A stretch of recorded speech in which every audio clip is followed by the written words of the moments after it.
Hello বন্ধুরা, তো দেখো চলে এসেছি আবার। আমি ঘুরতে গেছিলাম কোথায় তোমরা দেখতেই পাচ্ছ, থিয়েটারে। তো এই দিয়ে আমার দুইবার যাওয়া হবে। তো ওখানে প্রীতি দিয়ে এসেছিল। তো অনেক অনেক অনেক দিদিভাইরা এসেছিল, খুব ভালো লেগেছে দিদিভাই। বনগাঁ, বিষ্ণুপুর, চাকদায় গেছিলাম, অনেকটাই দূর যেহেতু ঠাকুরনগর থেকে গেছি। তো আমার তিনটে বান্ধবীও গেছিল আর আমি গেছিলাম। তো কে কে গেছিল, পিয়ালিদি গেছিল, তো নিপা মণ্ডল তোমরা সবাই চেনো।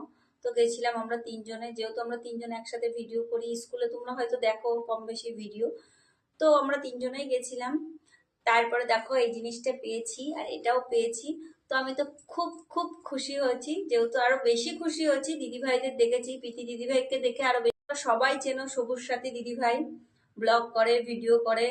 তো ওই দিদিভাইয়ের সাথেও দেখা হয়েছিল, সেটা আমি ব্লগে দেবো। তো ছবিও ছাড়বো, সব ছবিগুলোই তোমাদের সাথে পোস্ট করব। আর ভিডিও তো, ব্লগ তো আমি ছাড়বোই যেটা আমি করেছি। তো যদি তোমাদের ভালো লাগে তো লাইক কমেন্ট শেয়ার করো, আমার খুব খুব ভালো লাগবে। তো আজকে এই সম্মানটা পেয়েছি শুধু ফেসবুকে কাজ করি বলে, খুব ভালো লেগেছে। তো তোমরা সবাই কাজ করো, তোমাদেরও খুব ভালো লাগবে।